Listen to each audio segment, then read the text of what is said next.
And the investigation is limited to two things. Number one, a review of shots fired by law enforcement that night. And number two, a determination of whether or not those shots were justified. All other details are outside the scope of my responsibilities as the state attorney. My job was essentially to look to see how many people, as far as members of law enforcement, fired their weapons, why they fired their weapons, essentially where did those bullets go. And in order to find the answers to those questions, we could answer the ultimate question of, in the single moment where they decided to pull the trigger, were they justified in doing so?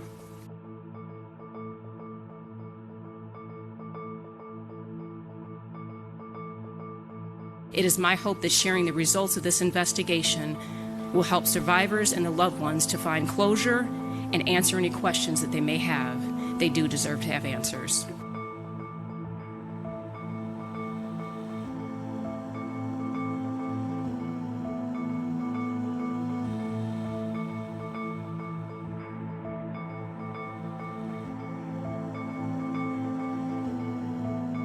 At 2:01 a.m., the shooter entered Pulse nightclub. He was armed with two firearms.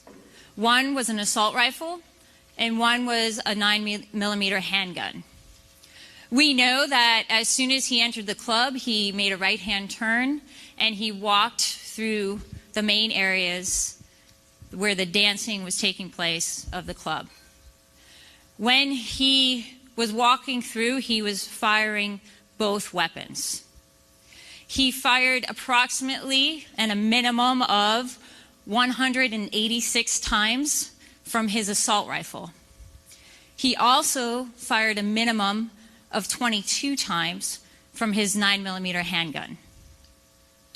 We know that as he walked the main areas of the dance floor, that he looped around and he came back towards this area of the club.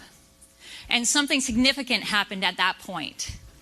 What happened was that his assault rifle jammed.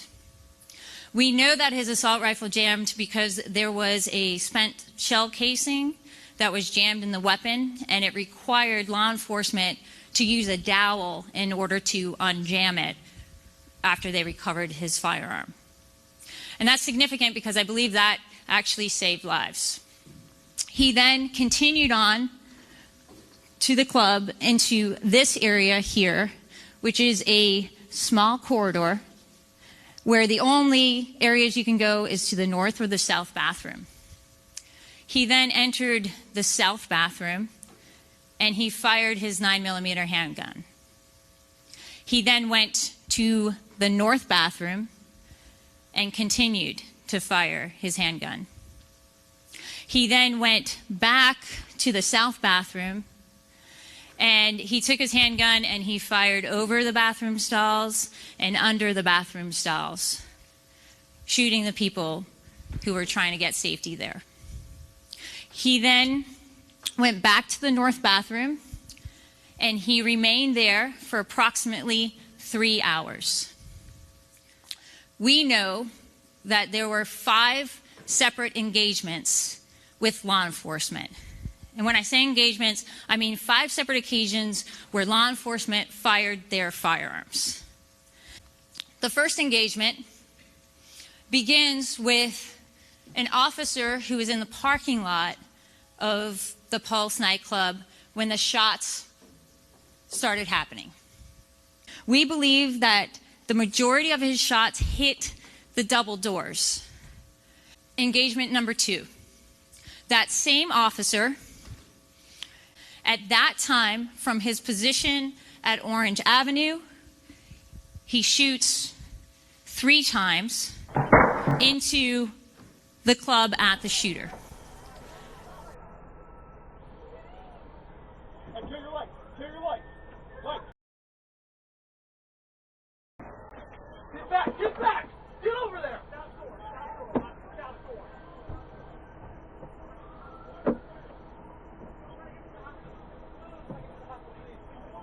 Over there. Go to the sidewalk. Go to the sidewalk. Go to the sidewalk. Go to the sidewalk. Go to the sidewalk.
Approximately 3 to 4 minutes later, there's a team of officers who are gathered, and they are gathered right out here.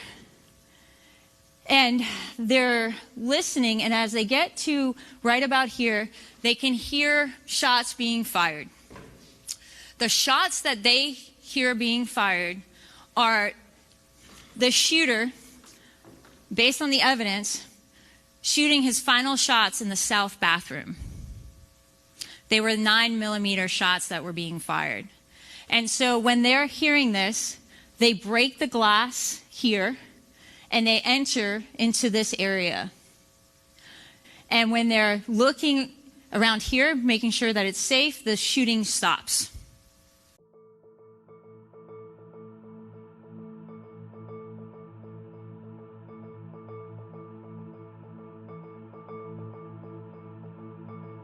We had an extra duty, off-duty officer working for Pulse nightclub in full police uniform. At about 2 o'clock, he responded to shots fired. He did engage in a gun battle with the suspect somewhere near one of the entrances.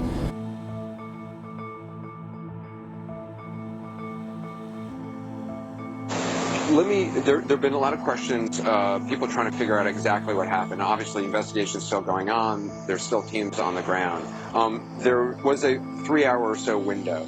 Can you explain the thinking on the ground about waiting to go in, what the initial encounter between, because he tried to come out, and that's when there was engagement with an officer, is my understanding.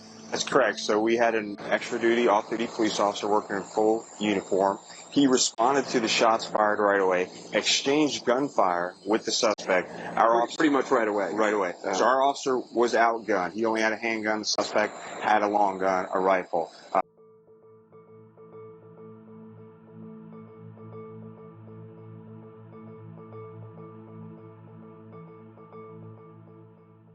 Our officer engaged in a gun battle with that suspect.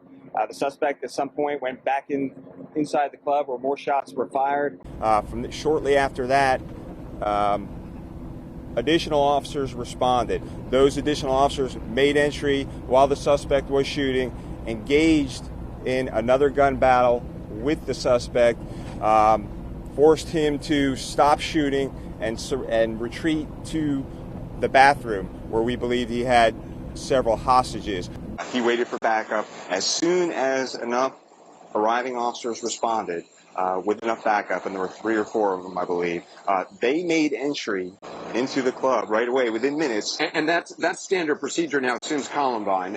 Active shooter training. We go in right away as soon as you have enough backup. So they went in right away, exchanged gunfire with the suspect within those first few minutes. And that's important because this caused the suspect to stop shooting and retreat to the bathroom, where he was now isolated and contained. From that point on until 5 o'clock in the morning, there were no shots fired. So our officers went in there, exchanged gunfire, forced him to retreat, and basically become a barricaded gunman in the bathroom.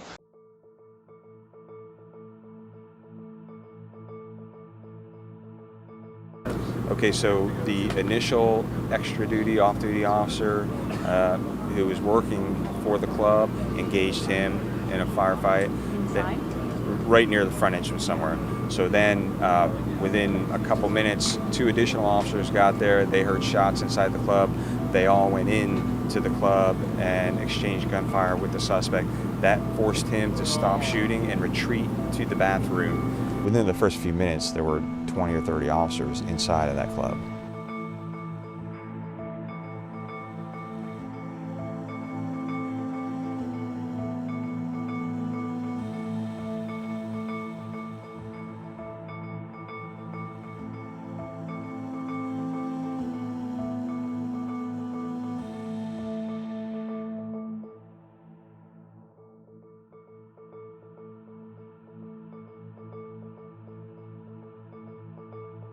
They quickly formed teams of 3 or 4 and came in through windows and doors, not knowing who the gunman was, what he looked like, or even the layout of Pulse. Orlando Police Chief John Mina says they worked toward the sounds of gunfire, shooting it out with the gunman, forcing him down short, narrow hallways to the bathrooms in the back of Pulse.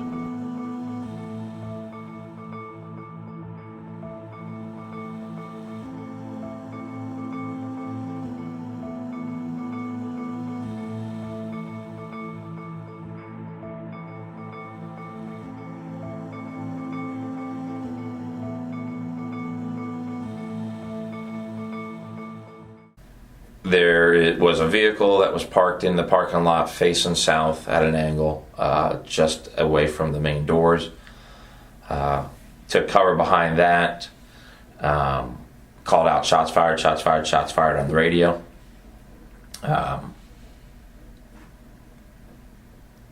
Drew my service weapon, was pointing it at the club. Based on my account, I identified the first series of shots coming from the west side of the building. The building's broken up to essentially three bars. There's the west bar, the main dance floor, and the patio bar. As I'm looking at the main doors, I see the main doors open. There's a Hispanic female who's banging on the door. The main door is a big steel door with a plexiglass insert. When that door slams shut, it's very loud and it can sound like that of a small caliber gunshot. And she's banging. So at that moment I thought, I'm gonna just yell at this girl because I just called shots fired and it's her banging on the door. But she stopped and the shooting continued. So I knew it was not her. What seemed like forever went by, but at one point just masses of people started flowing out of the building from every crevice they could. The main doors, the side patio gate, the double doors on the south side. The shooting continued. There was the first series. When the first shots went off, I thought it was a handgun. But then, as the shooting of the first series continued, I knew it became a long gun because of the number of rounds that was expended. There was a pause, and then another, what I call volley, another series of rounds. Victims started coming out bleeding. There was somebody, I don't know if a male, female, but they were wearing white, and I could just see red on them. At that point, I'm still taking cover by the vehicle that's parked in the parking lot, away from my patrol vehicle, or my unmarked vehicle, but that was only my vehicle was about 10, 15 feet away. Start yelling at everybody, run, run, run, go, go, go.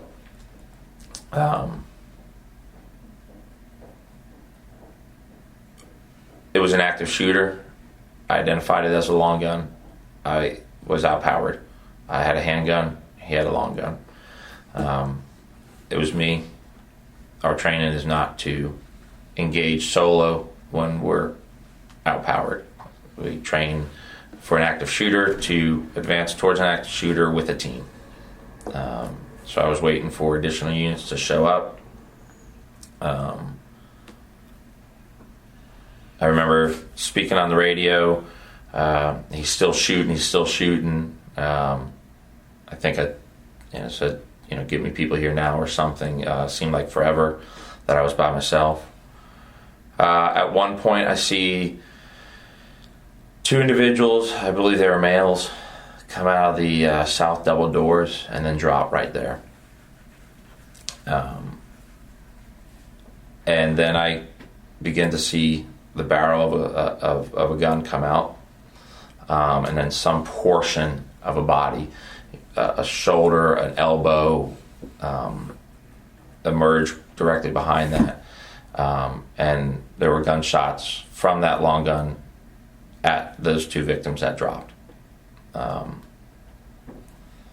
that point, I identified that as a shooter, fearful for my life and the lives of others, and the shooting continued. I discharged my firearm anywhere from 2 to 6 times on the first engagement. I don't know my round count, impacting the right double door, which is where the shooter was coming from. that caused him to retreat in. I repositioned towards the west of where I initially was, to another vehicle that was parked along the dumpsters. There's a fence there. There's a vehicle parked there, which is the VIP parking area. That gave me a view inside the club. The right double door was all the way open. The left double door was about halfway open, being blocked by one of the bodies.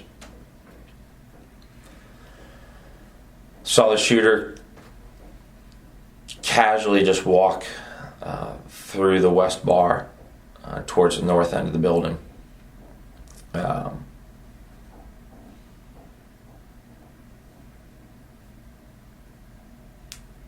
Shooting rounds into bodies as he just stepped over them. Bam, bam, bam, bam. Nobody was running at this point. There was just bodies on the ground. I didn't have a shot at that point. I don't even know if I engaged at that point. My only focus was watching the shooter putting rounds in the bodies that were down. He started to proceed to the east. There's a door, a glass door, that goes between the west bar and the main dance floor area.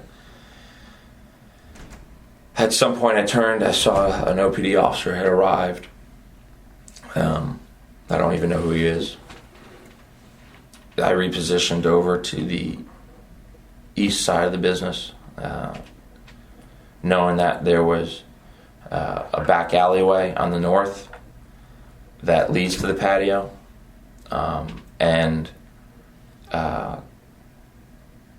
another doorway goes from the main dance floor to the patio. As I repositioned, the patio gate was open. The door going from the main dance floor to the patio was open. And I saw him cross from the left to the right. So from the south side of the main dance floor to the north side of the main dance floor. Again, gun was down, anywhere from a 45 down vertical, still shooting into bodies that were down. At that point, I didn't see anybody other than him standing.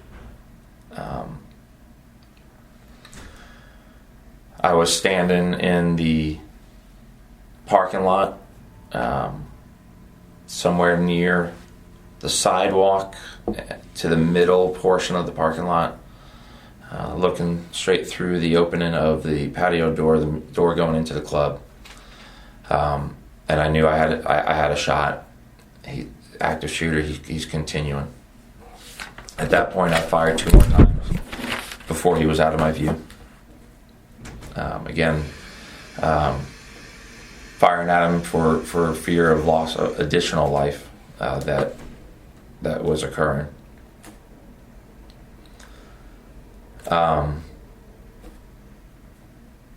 There's a momentary pause for me. It's somewhere in that moment or time frame. Thought about my family, my wife and my children, and made the conscious decision, I will not die tonight. Don't recall anything of facial. I never saw a face. It was always either facing away from me or side view. I don't recall any shirt, but I believed that he may have been wearing khaki shorts, but I don't know. We put a team together. We advanced up onto the fence. I know Sergeant Ira Morris arrived with a shield, so we called him up to the front. And just prior to making entry into the patio, the shooting stopped for an extended period. At this point, there had been multiple volleys, multiple pauses Bang, bang, bang, bang, bang, bang, bang, bang, bang. Pause. Bang, bang, bang, bang, bang, bang, bang, bang. Pause. And I knew he was reloading. That's the pauses were enough time for a reload. But there was an extended pause at this point. So now that caused us to pause and try to make a decision. Did we still have an active shooter? Was he down? Did I down him? Or was he contained? How is the situation changing for us and our reaction at this moment? Then the shooting started again, and at some point, and I don't remember how or why or where, I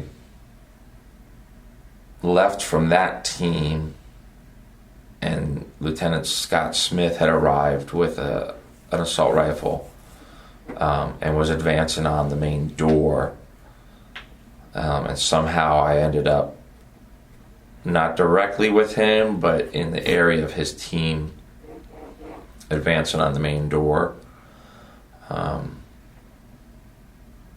There was a female that was down on the parking lot, right in the center of the road, who had been shot multiple times. An officer or two was trying to get her extricated. I holstered at that moment and helped get her into a truck, and they just left. At some point, I don't know how or who, but the main window was shattered out, and then entry was made in through the main window. I joined the group going in, and then at some point,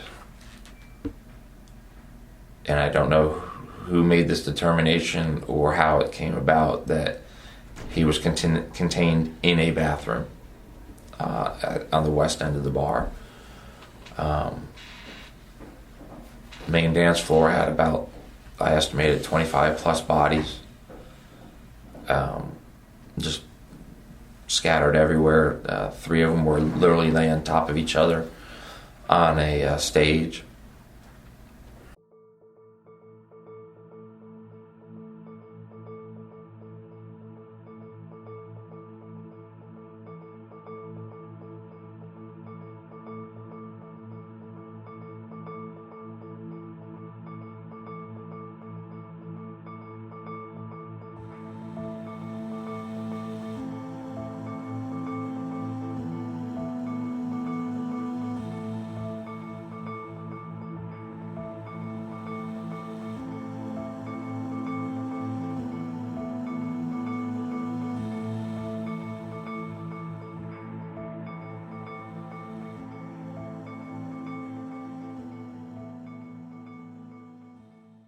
And one thing we had learned from talking to survivors afterwards is that the shooter had his rifle trained on that bathroom door the entire time, waiting for officers.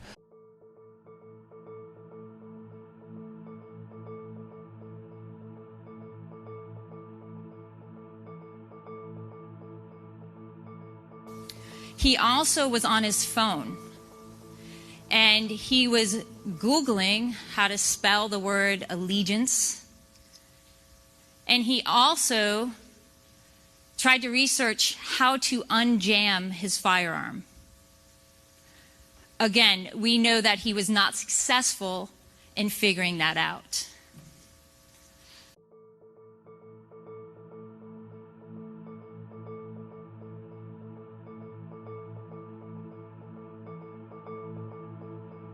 Going in that doorway within the first few minutes basically would have been a suicide mission for the officers. For all that time, there's no shots being fired. Our officers had him contained in the bathroom, and certainly, in my opinion, if they had assaulted the bathroom at that time, not only would we be dealing with many, many more lives lost, we'd also be dealing with officers' lives that would have been taken based on the layout and the circumstances and the firepower.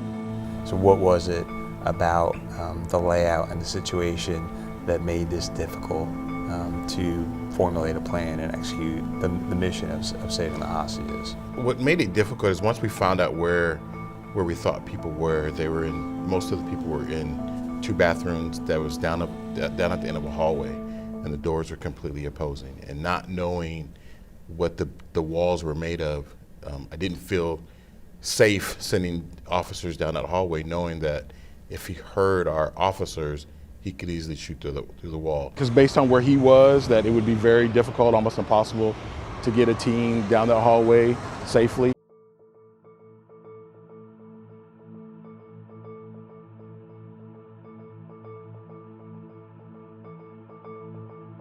The most important thing to remember is those first officers on the scene and our SWAT officers saved many, many lives. And there are many, many heroes from that night and beyond, and our officers risked their lives for their safety, and our officers didn't know if they were going to blow up. They just wanted to get those people out of there, and they just did an amazing, amazing job. And I get the feeling, and I've received many, many emails and phone calls, and people talk to me that this community is very, very proud of law enforcement in this area.